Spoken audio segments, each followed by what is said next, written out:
What's going on, guys? It is your main man, the Badwolf. Woo! Always a pleasure to see you guys. All right, so I've been seeing a lot of videos where people are talking about taxes and it's fraud and it's deception, it's illegal. For those people who are in the know, let me break it down for you guys. But before I get to that, make sure that you add me up on here. And if you really want additional information, I can speak more freely on this platform, but my main one is James C Lovett on YouTube. Okay, James, middle initial C, space, last name is Lovett, Lovett, or @ the Bad Wolf on YouTube, and you will find me, and I will educate you guys, and I guarantee you, I normally don't do that you will be amazed by what you learn on my channel. All right. So with that being said, if you add me on here, I will add you guys right back. But let's get to it. All right. So taxes. Taxes are not illegal. They're not fraud. However, there is no law that requires you as a private state citizen or national, because that's what you are, to pay taxes. Only corporations are supposed to pay taxes, and corporations that are for profit, they're then generating income, and income is taxable. It's their word.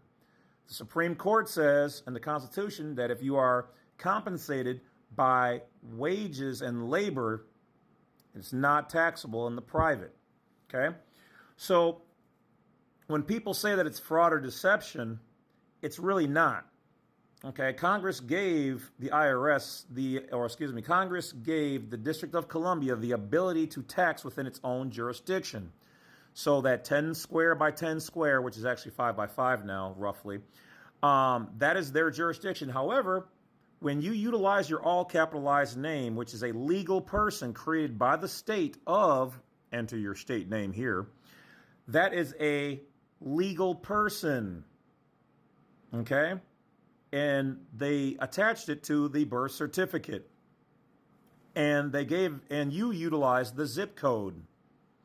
And when you made an election, which means to be taxed, okay, that's why we teach revocation of the election or other tax avoidance techniques and strategies, okay? If you're purposefully not paying taxes, that is tax evasion. If you don't want to pay taxes and you want to be private, that's called tax avoidance. And this comes right from their website, and that is not illegal. It's actually lawful. As an American born on the North American continent, you are in fact a Native American. How do we know that? Well, I'm glad you asked. In the Style GPO manual, okay, so if you go on Google and you type in GPO, which is Government Publishing Office Style Manual 2016, you click on the PDF. Go to section 5.23, or in the search box, type in the word, well, if you're born in Texas, in the private, you're known as a Texan. If you're born in Wisconsin, Wisconsinite. California, California. New York, New Yorker. Yes, okay. And it will tell you in there, in that book that the government puts out, when you use those terms, that is a nationality. And you are known as a native of the states. A Native American in the natural, a real person. So your name in all capitalized letters is a straw man. It's also called a nom de guerre, which is Latin for war name. It's also known as a public transmitting utility or a state created trust. They do that because they do not have jurisdiction over you as a private person. So they give you something that's not private, give it your exact spelling of your name, but they raise the letterings, which is called conspicuous format in the U.S.C. in definition of terms, or in Black Law's dictionary, capitis demutio maxima, or capitis demutio maxima, which means a full loss of rights. You're leaving the Constitution and from being tax exempt to being taxable. You've made an election to pay taxes. So taxes are not illegal. You just don't know how to do commerce the right way. And who does this benefit? Well, it's not a benefit. It's a freedom, a right, and a what? Freedom, right, and liberty. Correct. As a private state citizen. When you join all the other state citizens together, you then become elevated to what's known as a national. And that's how we show people how to do the national passport as a state citizen / national, or as a non-citizen national. And you get to be on the do not detain list. But that doesn't mean, just because it's called the do not detain list, that you can do anything you want. It means that if you're operating privately under normal circumstances, they cannot bother you. Per the Constitution, per the federal district court, per God's law, common law, private rights, natural law. Okay?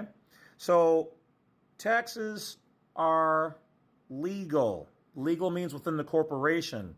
See, there's a difference that they're not telling you, okay? There's a difference between the United States and then the term the United States of America.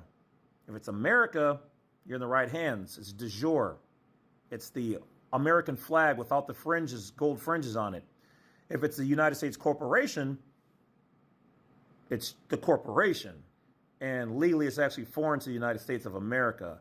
It's their own PMA. It's a private members association that you joined when you... Do you remember when they asked you to prove residency for that driver's license or for that bank account? They said, you need to prove residency. You know the word residency means to reside and enter something? So if you're residing and you're entering something, what are you residing? That means that you go on another side and join something. So I'm confused. What do you mean, Badwolf? Well, you were operating under the United States of America and the Constitution for the United States of America, and you went to the federal or state side, which is the corporation. Those are two different things. United States of America is geographical, the real land that we walk on.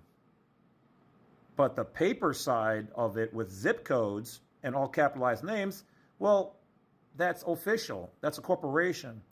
You're not supposed to be owned by a corporation. You are the boss of the corporation when you overstand your correct standing as a living person on the land and not a dead entity represented by your name in all capitalized letters. Wait, you didn't notice? You didn't know why? Yeah, because see, once again, if I digress back to the proof residency, didn't you have to go home and get an envelope, not from your grandma or somebody like that, but something official like a bill with your name in, what did they say? All capitalized letters? And then it also had that zip code on there. Well, that elevated you from being on the land as a real person in the private and brought you into their corporate jurisdiction where you became an employee or a trustee in the public, subject to taxing and taxation. Well, if you knew that, you're way ahead of the class. But if you watch my YouTube channel, @James C, or @James C Lovett, or @the Badwolf, you're bound to learn a whole lot more. A lot more. More than they want you to know. A lot more. All right, guys, I'm going to let you guys go. Once again, it's the Badwolf. So once again, just to finish up, taxes are not illegal. They are allowed to tax. They have the permission from the government, which means they essentially have the permission from the American people, but only within their jurisdiction. So when you use a zip code at your house, you've removed your house from the private land and registered it, which means to abandon in Black Law's dictionary, and you resided it. You created it into a residence. So you resided it. You abandoned certain privileges, certain freedoms, rights, and liberties for privileges and licensing and taxation. How does that make you feel as an American? Or maybe you're not. Whatever. This is all education and entertainment. So if you don't want to use it, then lose it. That's fine. But if you want to learn more, follow me on my other YouTube channels. And also, you can check my website out, which is www.blacksite32.com. BLACK32.com, and find out a whole lot of interesting information. I'll talk to you guys later. Catch you on YouTube or on TikTok later on. Till then, enjoy yourselves.